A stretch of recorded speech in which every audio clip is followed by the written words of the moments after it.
a minute, but I want to introduce our next panel. You can see we've got quite a few people joining us. We have Greg Robertson, who's the principal at Washington Lee. Next to him, we have Scott McCowan. He's the assistant principal at Swanson Middle School. We have Officer Guevara in the middle, and he's an SRO at WNL, right? No, I'm completely wrong. Okay. Williamsburg Middle School. Okay. We have Marlene Perdomo, who is an assistant principal at Washington Lee. We have Kimberly Graves, who's at Hoffman Boston is the principal there, and we have Bridget Loft, who's the principal at Swanson. So you all have an order of what? Okay. Have fun. Hi, again, as she shared, that I'm principal at Washington Lee, and I know it's several of us and we have 10 minutes, but I just want to share a story that I thought was relevant to this evening. When arriving to Arlington almost 20 years ago as the new assistant principal at Swanson Middle School at the time, I pulled up into the driveway on day one and saw a police car. And I remember thinking, because we didn't have SROs back in Roanoke, where I came from, you probably hear the accent. It's gotten better over the past 20 years, so you can imagine what it sounded like then. But I remember thinking, oh, here it is, day one, and there's already an issue that I have with the police are in the building for something. So I remember going in and talking to the then principal, Marion Spraggins, and she said, oh, yeah, it's just Paul. And that's talking about Paul Guevara here. And so I started learning a lot about the resource officer program and became to very much appreciate what they were doing in the schools and what they continue to do. I know that I shared this one story. Paul actually followed me from Swanson. Then when I went to Washington Lee, he was the resource officer at Washington Lee for a few years as well. And in addition to being the school resource officer, he was a coach for Washington Lee for several years. He coached lacrosse. And I'm sure he would like to claim soccer, since, as you all know, we just won the regional championship. But we're going to state competition this Friday and Saturday, so keep your fingers crossed. But anyway, he coached the lacrosse team for several years. Even when he wasn't the school resource officer, we used to tease him in the cafeteria, because we eat with the kids each day. We used to tease him that we were going to assign him his own table, because he was always surrounded by these lacrosse players.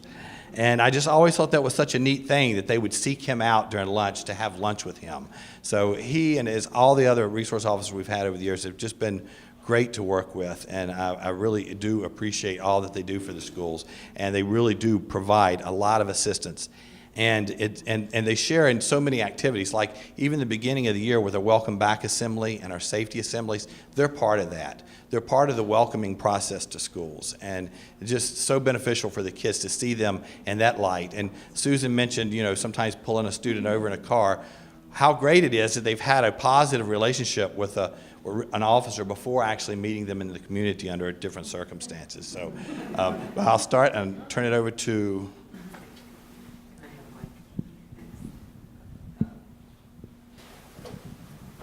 Sorry, a little technical difficulty. Yeah, I just want to echo Greg's experience. Our SRO, Officer Treacle, coaches two sports. He coaches track and basketball, and his office is right at the stairs where the kids go down to the cafeteria. And so we've done that so that kids have easy access to him.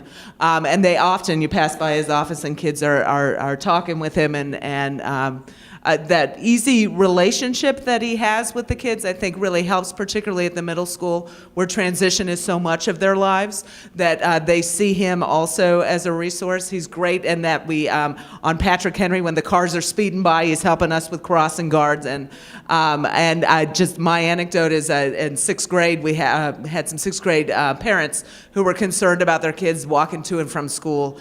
And so they approached Officer Treacle for some help with some self-defense. So he had some voluntary sessions on self-defense with the sixth graders, and they were walking a lot taller after they worked with him. So. Good evening, everyone. When we think about the SROs and our relationships at the elementary level, I think that they play an absolutely critical role in everything that we do at our schools. If you were to think of the things that they do in almost three sections in a sense, they inform our students, inform them about the law. They serve to inform us as administrators of safety and security protocols and guidelines that we should have in place to ensure that our students are safe and secure at all times. One of the things that Cynthia Johnson was speaking about is we meet with our SROs and they actually come into our buildings and help us when we're going through our safety drills, not as a way to pose as a threat to the students, but as a way to ensure that we, as the adults in the building, are creating safe and secure a place for our students. Another big component of their role is to serve in a preventative manner. They oftentimes are meeting with the elementary students to talk about appropriate behavior and actions and serving as models for them so that they can grow to be those citizens that we want to see practicing all of the rights and responsibilities that they should.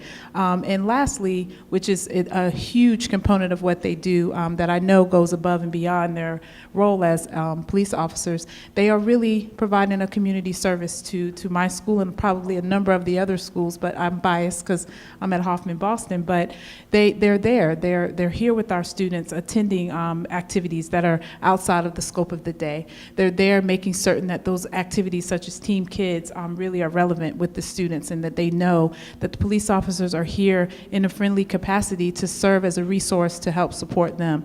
And so when we look at their partnership with our schools, I just think it's a critical piece. I wouldn't be able to do some of the things that I do without the guidance and support of Officer Harding. Woohoo! She's pretty awesome. And it's just something that I think is an amazing resource to the school community.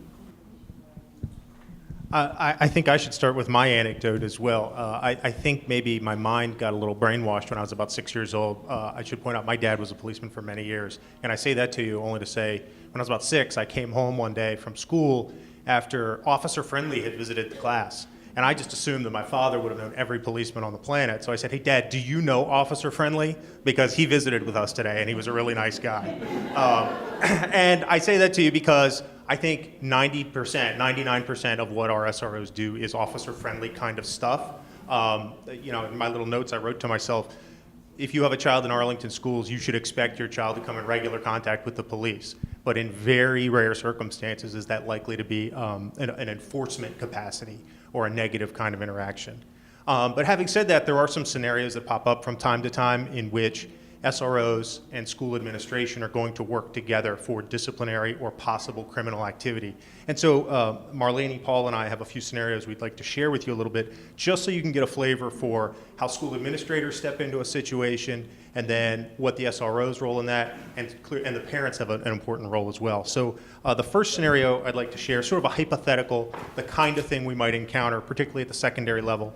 A student informs a school administrator that he noticed some graffiti on the rear of the building, and he thinks his friends have done it. The school administrator questions the two students who admit to having done the graffiti. At that point, the school administrator is going to immediately contact parents, deal with the student from a disciplinary point of view, from a school disciplinary point of view. But because possible criminal activity has taken place, the SRO is going to be notified and possibly involved. The school administrator, you could expect at that point, would let the parent know, look, our SRO is going to want to talk to your child.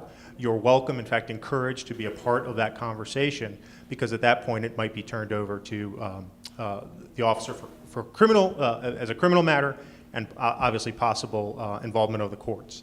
And I think Paul might have a few words to share about that as well. Sure. So in a scenario such as this, the administrators will tell us, and we'll go over with them what the totality of the circumstance was, and how severe was the situation, and what did the kids tell them, and that kind of thing. So this way, when the parents are, obviously when they speak with us, they hear police, oh my God, police, and they're very concerned, especially when they start thinking criminal charges, police reports, things of that nature. And it really boils down to several factors come into play. The age of the individuals and the severity are huge factors. And if this is chronic behavior with with the particular individuals. So, if this is the 5th time for an individual of a graffiti situation, that's clearly going to be dealt with and handled with differently than if it's a first-time scenario. And then, obviously, I go back to the severity of, in this situation, a graffiti thing. Is it the entire wall? Is it something minor? So it's all going to boil down to the extent and just the totality of the circumstances. I will obviously speak with the parents and absolutely speak with the individuals. We do not, for the most part, speak to the children, the kids, on our own. We usually do it with an administrator and/or the parents, so that everybody's felt more at ease and the kids understand that we're going to work through this problem together, as opposed to dealing with it in a harsher manner. This is more of, why'd you do this? What's going on? And try to find out what the root of the problem is. Why is this outgoing behavior happening, so that we can get him the correct resources that he may need or she may need at school and anywhere else. Thank you. I'm Marlene Perdomo at Washington Lee High School. So in this day and age when social media is out there and the kids are always posting things, sometimes we run into scenarios where students are posting inappropriate images. Sometimes they even don't realize that it's inappropriate.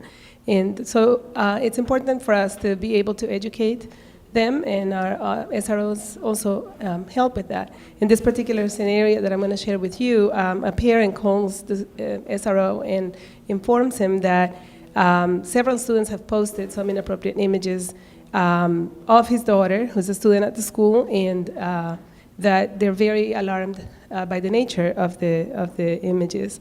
And in the situation, the SRO would likely reach out to the school administrators in order to talk about the photographs and the situation, and to view the media together, the social media together. Now, had this picture been taken in a school, then if they are perceived as being threatening to students or to the school may be involved in some disciplinary action. If it is something that happens in the community, then it is something that is going to be dealt with by the officers.